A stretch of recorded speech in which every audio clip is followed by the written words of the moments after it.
السلام علیکم ورحمۃ اللہ وبرکاتہ۔ اعوذ باللہ من الشیطان الرجیم، بسم اللہ الرحمن الرحیم۔ وجاوزنا ببنی اسرائیل البحر فأتوا على قوم يعكفون على أصنام لهم قالوا يا موسى اجعل لنا إلها كما لهم آلهة قال إنكم قوم تجهلون ان هؤلاء متبر ما هم فيه وباطل ما كانوا يعملون۔ اور جب ہم نے بنی اسرائیل کو سمندر کے پار اتار دیا تو ان کا ایسے لوگوں کے پاس سے گزر ہوا جو اپنے بتوں کی عبادت میں لگے ہوئے تھے۔ انہوں نے کہا کہ اے موسیٰ، تو ہمارے لیے بھی ایک معبود بنا دے جس طرح کے ان کے لیے معبود ہے۔ موسیٰ نے کہا کہ بے شک تم لوگ نیرے جاہل ہو، یہ لوگ جس کام میں لگے ہوئے ہیں یقیناً وہ تباہ کرنے والا ہے، اور جو کچھ یہ لوگ کر رہے ہیں وہ باطل ہے۔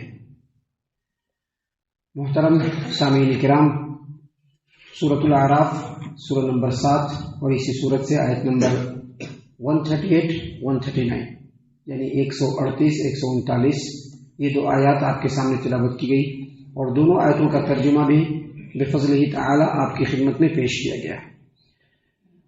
سامعین کرام، کل کے درس کو ذہن میں لائیے۔ کل کے درس میں ہم نے اسی صورت سے جو آیات آپ کے سامنے پیش کیے تھے اس میں یہ بتلایا گیا، اللہ تبارک و تعالیٰ نے یہ ہمیں خبر دی کہ سیدنا موسیٰ علیہ السلام اور ان کے قوم کے لوگ بنی اسرائیل جب فرعون اور فرعونیوں کے پنجے سے آزاد ہو کر جب نکلے تو فرعون اپنے لشکر کے ساتھ ان لوگوں کا پیچھا کیا، پیچھا کرتے کرتے، اور یہ لوگ بھاگتے بھاگتے بالکل دریا کے پاس چلے آئے۔ آگے موجیں مارتا ہوا دریا ہے اور پیچھے فرعون اور اس کا لشکر ہے۔ بنی اسرائیل ڈر گئے اور سوچا کہ اب ہم لوگ ان کے ہتھے چڑھ گئے۔ اللہ تبارک و تعالیٰ نے فوراً وحی نازل کی کہ موسیٰ، آپ اپنے عصا کو دریا پہ ماریے، اللہ تبارک و تعالیٰ آپ کے لیے رستہ بنائے گا۔ موسیٰ علیہ السلام نے پانی کے اوپر عصا سے لاٹھی سے مارا، دونوں طرف کا پانی رک گیا، بالکل پہاڑ کی طرح سے کھڑا ہو گیا، بیچ سے رستہ بنا۔ سیدنا موسیٰ علیہ السلام اور بنی اسرائیل اس رستے سے گزر گئے، دریا کے پار نکل گئے۔ یہ لوگ بھی پیچھے سے جانا چاہا، بیچ دریا میں آئے، اللہ تبارک و تعالیٰ نے پانی کو ملا دیا اور وہ لوگ غرقاب ہو گئے۔ اللہ تبارک و تعالیٰ نے ان کے دشمنوں کو اور اللہ کے دشمنوں کو دریا میں برد کر دیا، وہ لوگ غرقاب ہو گئے۔ اللہ نے آگے فرمایا، اسی واقعہ کا تسلسل ہے، اللہ نے فرمایا وجاوزنا ببنی اسرائیل البحر، ہم نے بنی اسرائیل کو جب دریا کے پار اتار دیا، وہ لوگ دریا کے پار اتر گئے تو اپنا راستہ پکڑا۔ اللہ نے فرمایا کہ فأتوا علی قوم یعکفون علی اصنام لهم۔ حالانکہ یہاں پر دیکھنے کا مقام ہے کہ اللہ تبارک و تعالیٰ نے جب بنی اسرائیل کو دریا سے پار کرایا، فرعونیوں سے آزاد کرایا، تو ان لوگوں نے اللہ تبارک و تعالیٰ کی عظیم قدرتوں کا مشاہدہ کیا تھا، زبردست آیتوں کا مشاہدہ کیا تھا، دیکھا تھا کہ اللہ نے کیسے ان لوگوں کی رہنمائی کی، کیسے ان لوگوں کی مساعدت کی، کیسے ان لوگوں کی حفاظت کی، اور کس طرح سے اللہ کی عظیم قدرتوں کی حفاظت میں وہ لوگ آگے بڑھے تھے۔ لیکن دیکھیے ان لوگوں کی، بنی اسرائیل کی حرکت، اللہ نے فرمایا کہ فأتوا علی قوم یعکفون علی اصنام لهم، ان لوگوں کا گزر ایسے لوگوں کے پاس سے ہوا جو بتوں کے پاس اس کی عبادت کے لیے، پوجا پاٹ کرنے کے لیے بیٹھے ہوئے تھے۔ آپ بھی آج گزریں گے کہیں پر تو دیکھیں گے بتوں کے سامنے لوگ بیٹھے رہتے ہیں، بھجن کیرتن ادھر ادھر فلاں چڑھا کرتے رہتے ہیں، کفر کے کام میں مبتلا رہتے ہیں۔ تو ایسے ہی مندر رہا ہوگا، دیوبل رہا ہوگا، اور یہ لوگ سب کے سب بتوں کے سامنے بیٹھے ہوئے تھے، عبادت کر رہے تھے۔ بنی اسرائیل ادھر سے گزرے۔ حافظ ابو جعفر ابن جریر طبری رحمہ اللہ نے فرمایا ہے کہ بعض مفسرین کا کہنا ہے کہ یہ لوگ کنعانی تھے، اور بعض مفسرین کا کہنا ہے کہ یہ لوگ قوم لخم سے تھے، اور حافظ ابو جعفر ابن جریر طبری رحمہ اللہ نے یہ بھی فرمایا ہے کہ یہ لوگ جس بت کے سامنے بیٹھے تھے اس بت کی جو شکل تھی وہ گائے کی طرح سے تھی۔ اور جب یہ لوگ فرعون کے ہاں قیدی تھے تو وہاں پر یہ لوگ گائے کی ہی پوجا کیا کرتے تھے، بچڑے کی عبادت کیا کرتے تھے. یہ ان لوگوں کے رگ و ریشے میں بسا ہوا تھا. اب یہ لوگ توحید پہ آئے تھے. دیکھا اللہ تبارک و تعالیٰ نے فرمایا فَأَتَوْا عَلَىٰ قَوْمٍ يَعْكُفُونَ عَلَىٰ أَصْنَامٍ لَهُمْ. وہ لوگ ایسے قوم کے پاس سے گزرے جو اپنے بتوں کے پاس بیٹھے ہوئے اس کی عبادت کر رہے تھے. قالوا، تو بنی اسرائیل نے کہا، کیا کہا؟ یا موسیٰ اجعل لنا الہا کما لہم آلہہ. جیسے ان لوگوں نے بت بنا کر کے رکھا ہے، اپنا معبود بنا کر کے رکھا ہے، ہمارے لیے بھی ایک بت بنا دیجیے تاکہ ہم بھی ان کی پوجا کرتے ہیں. لیکن دیکھا لوگوں کو ایسے ہی کرنا شروع، ہم بھی ایسے ہی کرنا چاہ رہے ہیں. یہ اس قوم کی بدنصیبی جس کی وجہ سے آج یہ قوم، یہودی قوم اس حالت میں پہنچی ہے. یہ ساری باتیں بتانے کا مطلب اور مقصد یہ ہے کہ کوئی بھی قوم اگر شرک کرے گی تو اس قوم کی خیر نہیں ہے.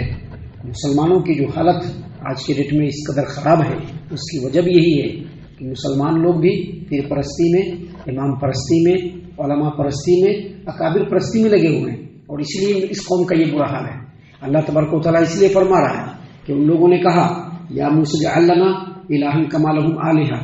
جیسا ان لوگوں کا معبود ہے ہم لوگوں کو بھی ایسا ہی ایک معبود بنا کر کے دیجیے، ہم لوگ بھی جو ہے اس کی پوجا کریں گے.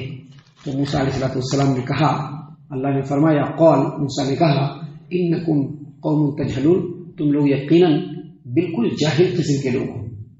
تم لوگوں کو اللہ تبارک و تعالیٰ کی عظمت اور اس کی جلالت شان کا کوئی اندازہ نہیں. تم لوگ بالکل اس سے ناواقف ہو کہ اللہ تبارک و تعالیٰ کی جو عظمت ہے، اس کی جو شان ہے، اللہ تبارک و تعالیٰ کو ہر شریک سے، ہر مثیل سے بالکل پاک رکھنا چاہیے.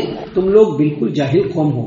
آگے مزید کہا ان ہؤلاء متبر ما هم فیہ، یہ لوگ جس کام میں لگے ہوئے ہیں، جس کام میں مشغول ہیں، وہ کام ہلاک و برباد کر دینے والا ہے. اس کام میں مشغول ہونے سے وہ بچیں گے نہیں. اور وباطل ما كانوا يعملون، ان کا عمل بالکل باطل ہے. سامعین کرام، یہ دو آیات ہیں. ان دو آیات کے تفسیر میں ایک حدیث آتی ہے جس کو حافظ ابو جعفر ابن جریر طبری رحمہ اللہ نے تفسیر الطبری کے اندر بیان کیا ہے، اور امام ترمذی نے جامع ترمذی حدیث نمبر 2180 پہ بھی روایت کیا ہے. سیدنا ابو واقد اللیثی رضی اللہ عنہ روایت کرتے ہیں. وہ کہتے ہیں کہ ہم لوگ پیارے رسول صلی اللہ علیہ وسلم کے ساتھ مکہ سے حنین کی طرف جا رہے تھے. حنین کی طرف جا رہے تھے تو رستے میں ایک ایسی جگہ سے گزر ہوا جہاں پہ بیری کا ایک درخت تھا، اور کفار و مشرکین لوگ اس بیری کے درخت کے نیچے بیٹھتے بھی تھے اور اپنے تلوار کو اس پر لٹکاتے بھی تھے. دیکھیے یہاں پر اس حدیث پر غور کیجیے گا.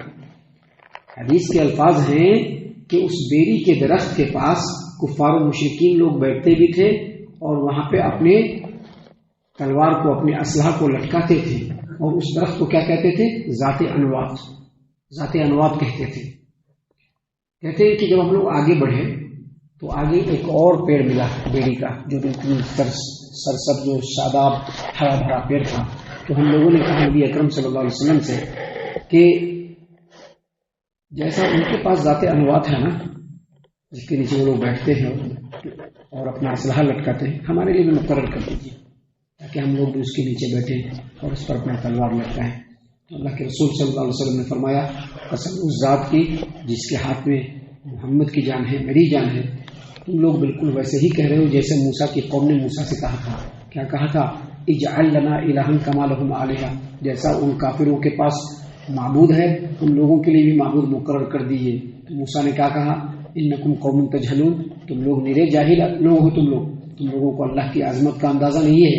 ان ہؤلاء متبر ما هم فیہ، جس کام میں یہ لوگ لگے ہوئے ہیں وہ کام ہلاک کرنے والا ہے، اور جو کام یہ لوگ کر رہے ہیں وہ باطل ما كانوا يعملون، وہ عمل بھی باطل ہے. اور اس کے بعد کہا کہ یہ اگلے لوگوں کی روش ہے جس کو تم لوگ ضرور اختیار کرو گے. یہاں پر یہ جو آیات ہم نے آپ کے سامنے پیش کیے اور جو حدیث ہم نے آپ کے سامنے پیش کی، اس سے یہ پتہ چلتا ہے کہ کفار و مشرکین کی مشابہت قطعا نہیں ہونی چاہیے.